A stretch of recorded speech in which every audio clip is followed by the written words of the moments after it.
એ આવવા તૈયાર નહોતા. અમારા વડીલ સંત પૂજ્ય આત્મ સ્વરૂપ સ્વામી એમને ખૂબ સમજાવ્યા પછી આવ્યા. અને આવ્યા ત્યાં ભવ્ય મોટો એન્ટ્રન્સ ગેટની આગળ જ એક 11 વર્ષનો બાળક એ હાથમાં ઝાડુ લઈને, જે હમણાં તમે નૃત્યમાં જોયું ને કે આપણે આ બધા સંસ્કારી તૈયાર કરવા છે, એ સાફ કરતો હતો. એટલે કરતારસિંહ લુથરાએ મેં જોયું કે આ તો સરસ સ્વયંસેવકના ડ્રેસમાં છે આ બાળક 10-11 વર્ષનો. તરત એની નજીક ગયા કે બેટા વોટ ઇઝ યોર નેમ? તો પહેલા કીધું કે my name is Mayur Patel. What are you doing here? તું અહીંયા શું કરે છે? તો પેલા મયુર પટેલ 11 વર્ષના બાળકે જે જવાબ આપ્યો ને, એ આ કરતારસિંહ લુથરાના પગ નીચેથી તો ભોંય ખસી ગઈ. પેલો બાળક બોલ્યો કે I am serving my nation and my guru. કચરો વાળતો તો એ બાળક અને બોલ્યો શું કે હું મારા દેશની અને મારા ગુરુની સેવા કરું છું. આ ફોર્મેશન થયું કહેવાય. આ શું છે? ઘડતર થયું કહેવાય. તો આવા ઘડતરની આપણે આવશ્યકતા છે. એક માછીમારનો દીકરો ભારતના મહાન વૈજ્ઞાનિક અને રાષ્ટ્રપતિ બની શકતા હોય, ડોક્ટર એપીજે અબ્દુલ કલામ. એક ગરીબ સામાન્ય પરિવારમાં જન્મેલો બાળક સ્ટ્રીટ લાઇટ નીચે ભણીને ભારતનું સંવિધાન લખી શકતા હોય, ડોક્ટર ભીમરાવ આંબેડકર. એક સામાન્ય ખેડૂતનો બાળક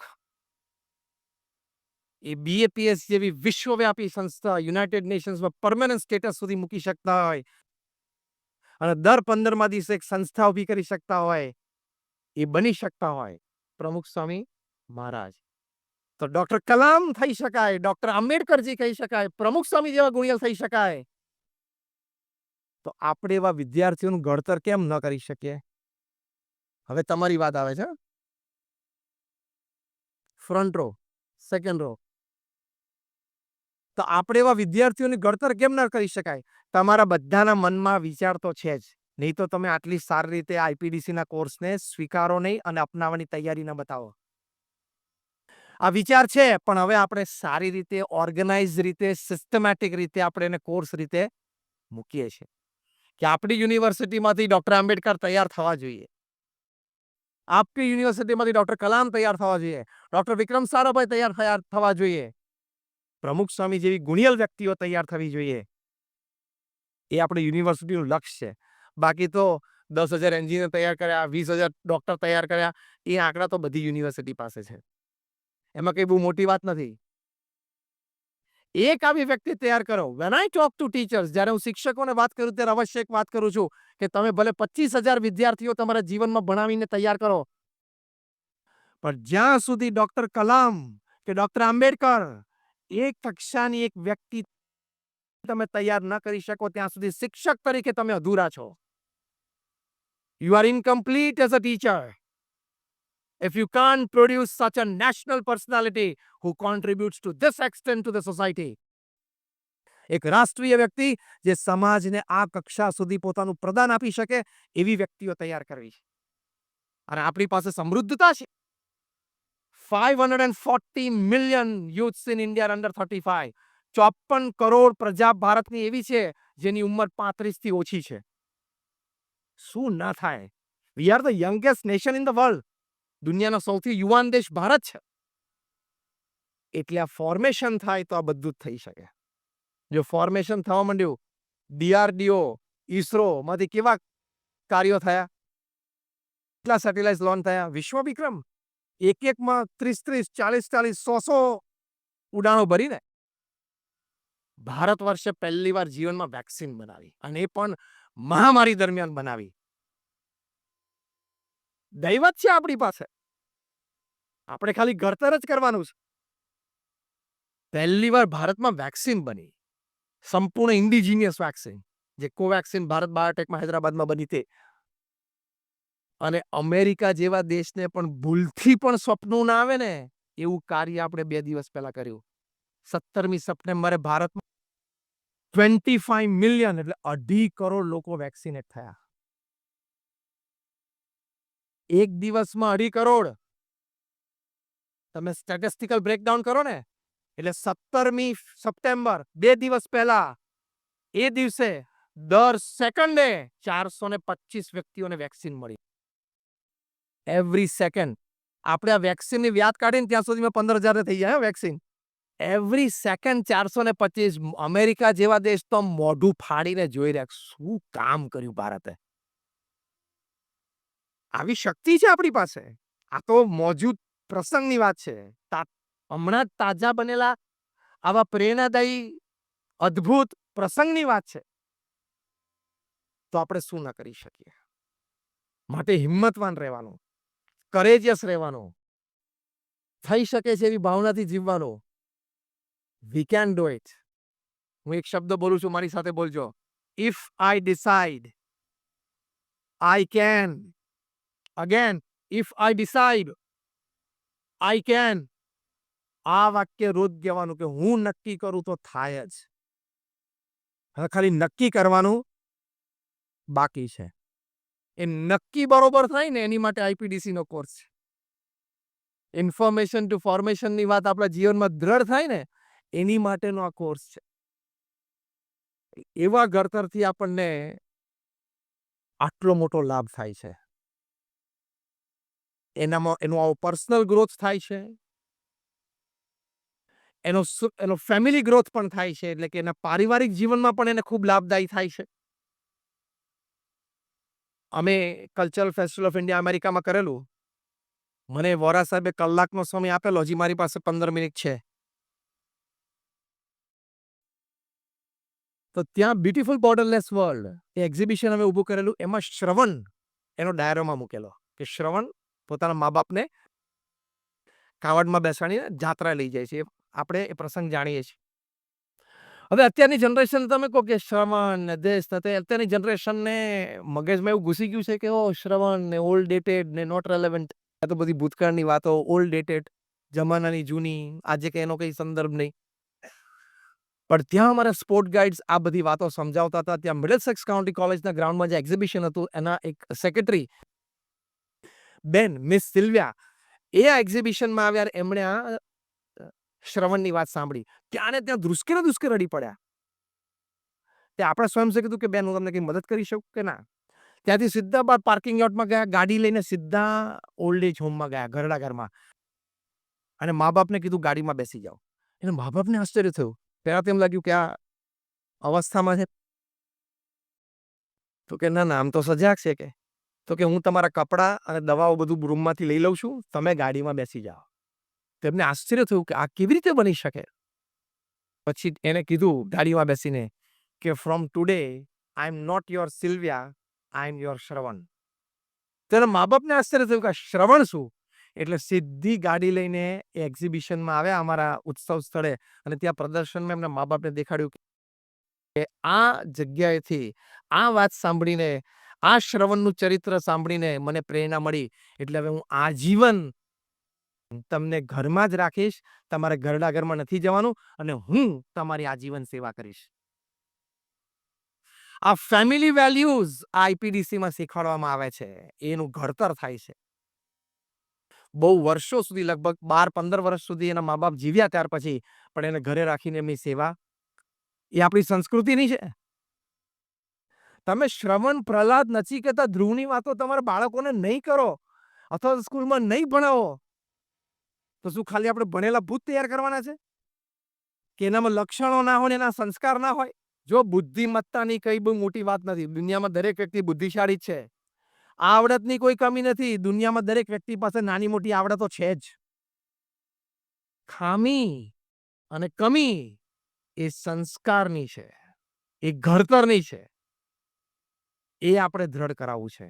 તો આપણી એનઈપી 2020 નેશનલ એજ્યુકેશન પોલિસી 2020 એ આપણે યથાર્થ સમજ્યા કહેવાય.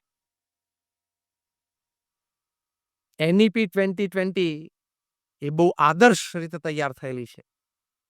અને જેમ સાહેબે વર્ણન કર્યું એમ ખૂબ અનુભવી લોકો એ બધાનું માર્ગદર્શન લઈને તૈયાર કરવામાં છે. એવી રીતે આઈપીડીસી કોર્સ પણ આપણે જોયું કે ખૂબ અનુભવી લોકોના માર્ગદર્શનથી શીખવાડવામાં આવે છે. આ ઘડતરમાં એની સોશિયલ સ્કિલ્સ પણ ડેવલપ થાય છે. વ્યક્તિ સાથે કેવી રીતે મળવું, કેવી રીતે બોલવું, કેવી રીતે વાતચીત કરવી, સમાજમાં કેવી રીતે રહેવું, સમાજની સેવા કરવી, કમ્યુનિટી સર્વિસીસ, એ બધી વાતો પણ આઈપીડીસી માંથી શીખશે. આ કોરોના દરમિયાન અમે ત્યાં બરોડામાં મંદિરના કેમ્પસમાં ફક્ત 4 જ દિવસમાં એટલે 96 કલાકમાં 500 ઓક્સિજન બેડની ફિલ્ડ હોસ્પિટલ અમે ઊભી કરી. 13,000 લીટરની લિક્વિડ ઓક્સિજનની ટેન્ક ફાઉન્ડેશન સાથે ઊભી થઈ અને 500 બેડમાં કોપર ટ્યુબિંગ સાથે ઓક્સિજન પહોંચ્યું અને 1,500 પરિવારને સવાર બપોર સાંજનું ભોજન મંદિર તરફથી મળતું. એ સમાજ સેવા માટે વ્યક્તિઓ તૈયાર થાય, એવા સ્વયંસેવકો તૈયાર થાય, એ પણ આઈપીડીસીમાંથી મળશે. પર્સનલ ગ્રોથ પણ મળશે, ફેમિલી ગ્રોથ પણ મળશે, કમ્યુનિટી ગ્રોથ પણ મળશે. એટલે કે સમાજ માટે ચિંતિત રહે, સમાજને કંઈક મદદ કરવાની ભાવના. હવે તો ઓફિશિયલી મેડિકલ પ્રિસ્ક્રિપ્શનમાં પ્રિસ્ક્રાઇબ થાય છે.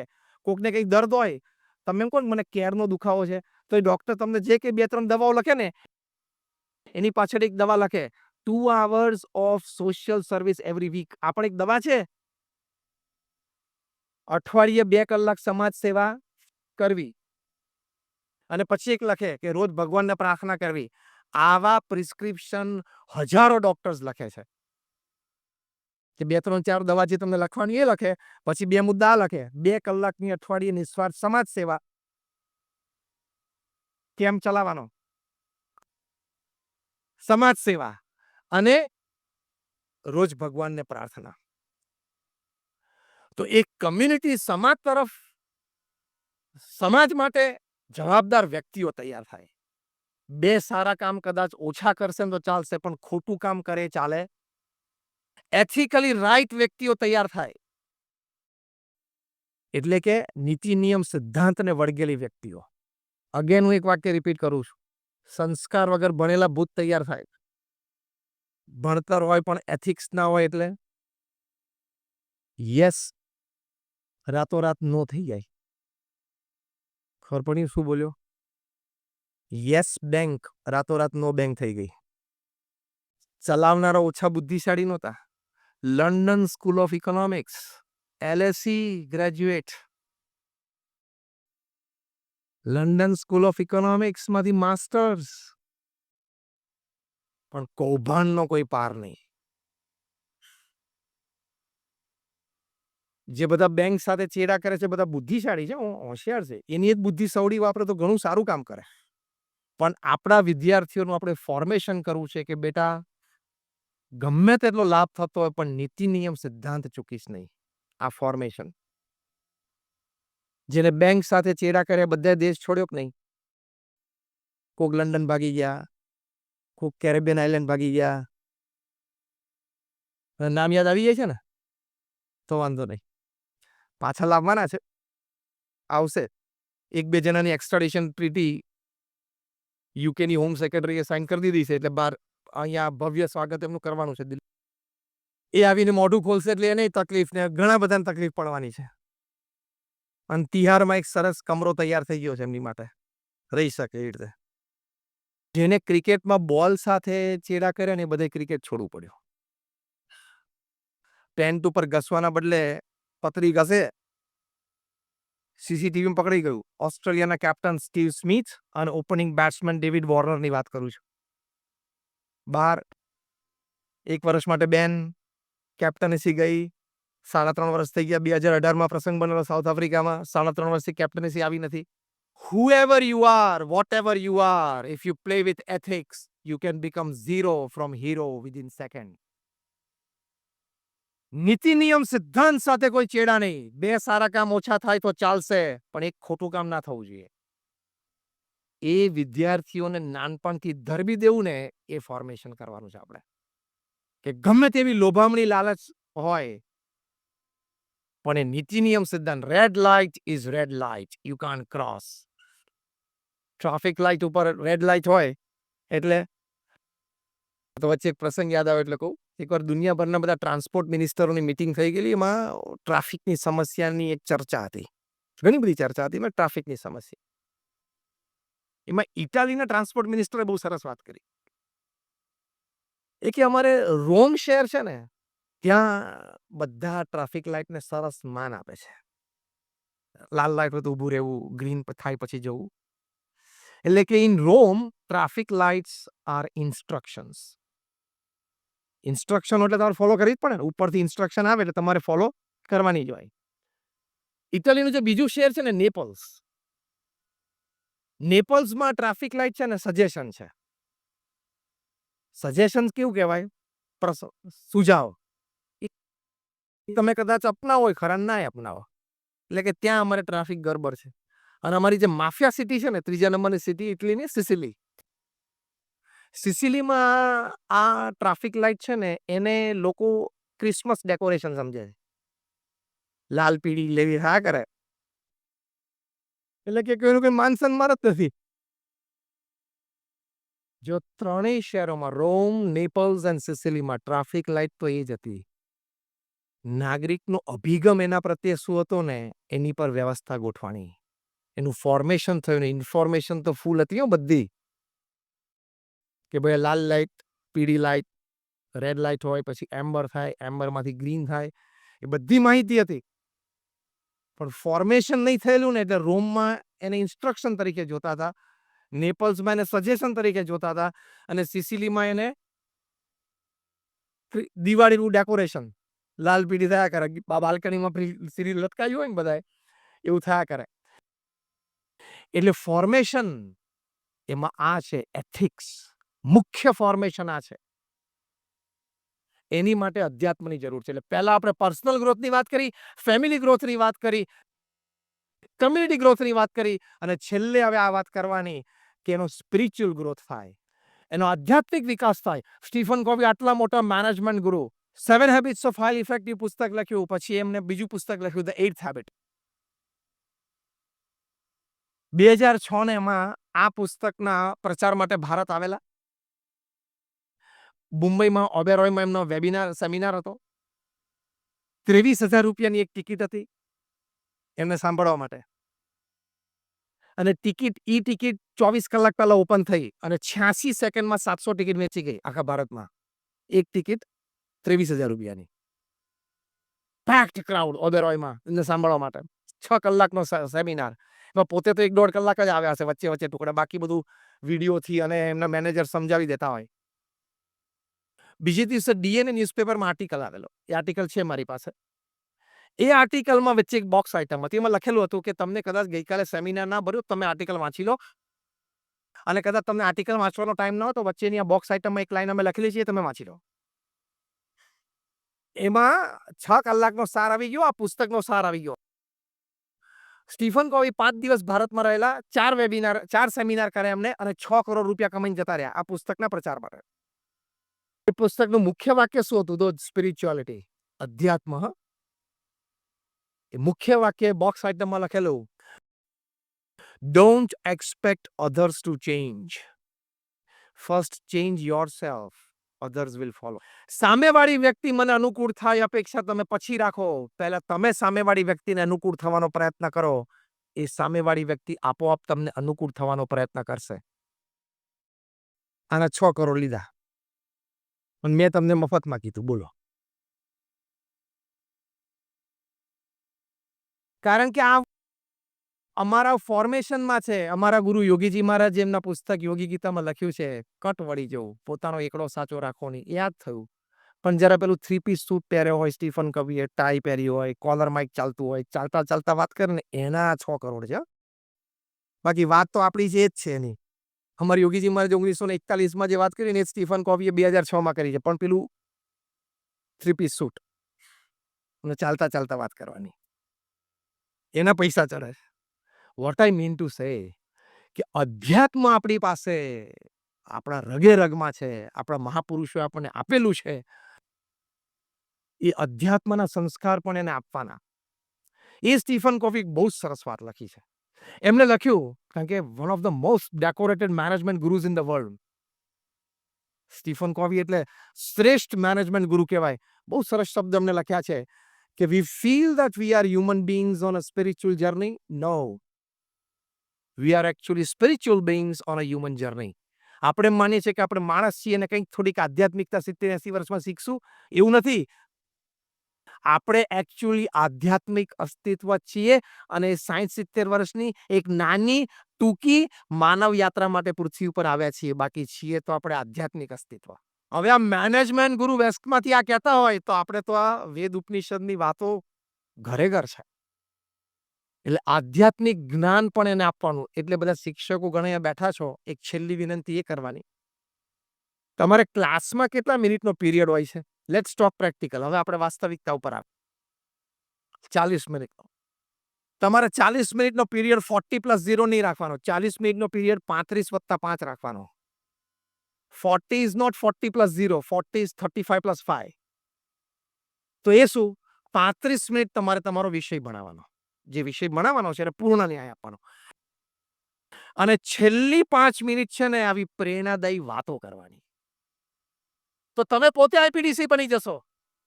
તમે પોતે આઈપીડીસી પર્સનાલિટી બની જશો.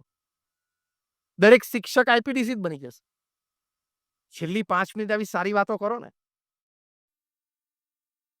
કેમ લાગે છે વાઇસ ચાન્સેલર સાહેબ?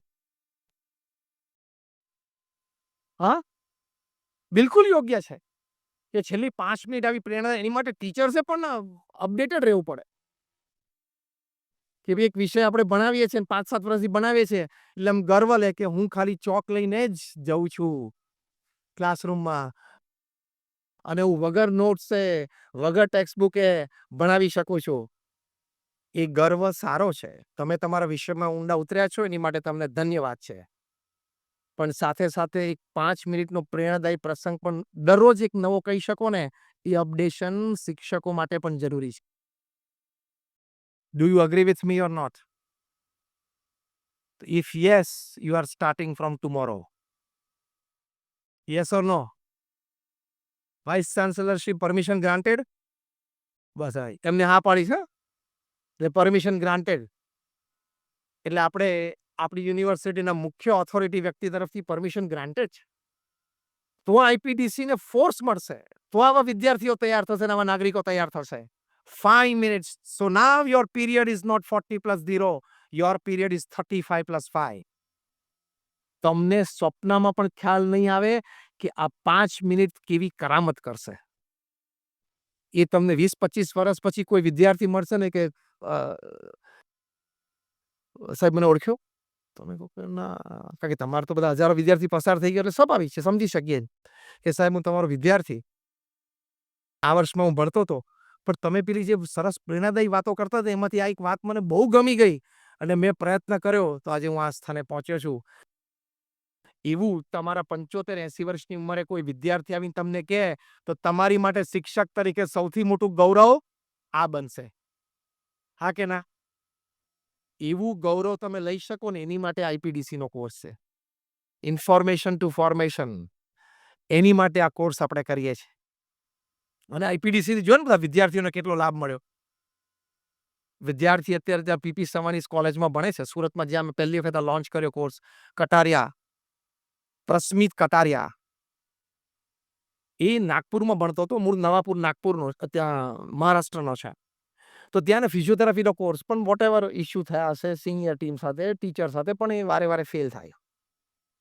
એ ભણે, તૈયારી કરે, સારો વિદ્યાર્થી, પણ કંઈક ઘર્ષણમાં આવી ગયો હતો ક્યાંક, એટલે એને અન્યાય થતો હતો. ડિપ્રેશનમાં આવી ગયો. એક વખત તો એને ત્યાં વોશરૂમમાં જઈને કોલેજમાં ફિનાઇલ પી પણ લીધું. તાત્કાલિક એને હોસ્પિટલ લઈ ગયા અને ભગવાનની દયાથી બચી ગયો. પછી એને એના પિતાએ કીધું તું છોડી દે, તું બીજી જગ્યાએ ભણવા જાય, ત્યારે અહીંયા ઘર્ષણ ઊભું થયું છે, તું બીજી જગ્યાએ ભણવા જાય. એ પીપી સવાણીમાં સુરતમાં ભણવા માટે આવ્યો. ત્યાં આઈપીડીસી કોર્સ એને લીધો અને આઈપીડીસી કોર્સમાં એને એટલી બધી પ્રેરણા મળી. પહેલી પ્રેરણા મળી, જે પહેલું આપણે દ્રશ્ય જોયું ને, ફેલિયર ટુ સક્સેસ. જીવનમાં નિષ્ફળતા તો આવે, પ્રતિકૂળ સંજોગો તો ઊભા થાય, ઘર્ષણ જીવનનો એક ભાગ છે, એ થાય, પણ આપણે આપણા ધ્યેય તરફ મંડ્યા રહેવાનું. સવાર ઉઠીને આપણે આપણું જે નક્કી કર્યું એ કર્યા કરવાનું. એમાંથી એને એટલી બધી પ્રેરણા મળી, એને કીધું હું ડિપ્રેશનમાંથી બહાર આવ્યો, સુસાઇડલ વિચારોમાંથી બહાર આવ્યો, અને હું જે ડિપ્રેશનની પિલ્સ લેતો હતો ને, ડોક્ટર એમને પ્રિસ્ક્રાઇબ કરી, એ પણ હવે મારે બંધ થઈ ગઈ છે. ફોર્મેશન થયું ને. આ તો મેં તમને આ કટારિયાનો એક પ્રસંગ કીધો, આવા તો સેંકડો પ્રસંગો બન્યા છે. એટલે આજના દિવસે આ ખૂબ શુભ દિવસ છે. જેમ સ્નેહલભાઈએ પ્રવક્તા તરીકે વાત કરી કે આજે એક શુભ યોગ છે, એક સારો યોગ થયો છે કે આપણે એક મેમોરેન્ડમ ઓફ અન્ડરસ્ટેન્ડિંગ MOU થયું BAPS સંસ્થા અને હેમચંદ્ર ઉત્તર ગુજરાત યુનિવર્સિટી વચ્ચે, અને આવો એક સુંદર કોર્સની શરૂઆત થઈ છે. આ કોર્સથી અનેકને લાભ થયો છે, તમારા વિદ્યાર્થીઓને પણ લાભ થશે. અને સાહેબને મેં પૂછ્યું, અમે બેઠા હતા સાથે ત્યારે, કેટલા વિદ્યાર્થીઓ છે યુનિવર્સિટીમાં? એમને મને કીધું 2 લાખ. 2 લાખથી વધારે વિદ્યાર્થીઓ. Imagine even a 10% final result. 10% પણ રિઝલ્ટ એટલે 20,000 નૈતિક મૂલ્યવાન નાગરિકો સમાજને ખાલી તમારી યુનિવર્સિટી આપી શકશે. 20,000. એનો પણ હવે 1% ગણો. 20,000 નો 1% એટલે કેટલા? 200 નો પણ 1% ગણો એટલે કેટલા? 2. એવા 2 વિદ્યાર્થીઓ ભવિષ્યમાં હેમચંદ્રન ઉત્તર ગુજરાત યુનિવર્સિટી જેવી યુનિવર્સિટી સ્થાપી શકે તો તમારી માટે ગૌરવ થાય કે ના થાય? એ મોટી યુનિવર્સિટી સ્થાપે અને ભવિષ્યમાં તમને કે વોરા સાહેબને મળવા આવે, કેસી પટેલને મળવા માટે આવે, સ્નેહલભાઈને મળવા આવે, પરબતભાઈ બેઠા છે એમને મળવા આવે. ત્યાં તમે 90-95 વર્ષના હોય, સરખું જોતાય ના હોય, સાંભળતા હોય કે સાહેબ મને ઓળખ્યો? તો કે ના, તમારા કોલેજમાં હું ભણ્યો, તમારા નીચે ભણ્યો, તમે મને આઈપીડીસી કોર્સનો આગ્રહ કરેલો, મેં લીધો. અને આજે જે આ યુનિવર્સિટી અમદાવાદમાં, તો તમે એમ કહો હા એનું નામ તો બહુ સારું છે સાહેબ, એ મેં સ્થાપી છે. આ વાત તમે તમારા એક વિદ્યાર્થી પાસેથી સાંભળો એટલે તમને તમારું જીવન સફળ. તમને એવી ધન્યતા અપાવવા માટે આઈપીડીસી નો કોર્સ છે. So thank you very much. All my prayers for all of you. આપ સૌ માટે ખૂબ ખૂબ પ્રાર્થના છે કે આપ ખૂબ સારી રીતે આ કોર્સ ચલાવી શકો અને વિદ્યાર્થીઓને પણ આ દ્વારા ખૂબ લાભ થાય. આપે ખૂબ શાંતિથી અમને સાંભળ્યા. અહીંયા બધા પ્રેઝન્ટેશન્સ જોયા એ બદલ આપ સૌનો આભાર છે. ફરી વખત એક આપણે બીએપીએ સંસ્થા વતી વાઇસ ચાન્સેલર શ્રી જે વોરા સાહેબ અને તમામ ઈસી મેમ્બર્સનો, સેનેટ સિન્ડિકેટ મેમ્બર્સનો અને આપ સૌનો ખૂબ ખૂબ આભાર માનીએ છીએ. Thank you very much. નમસ્કાર અને જય સ્વામિનારાયણ.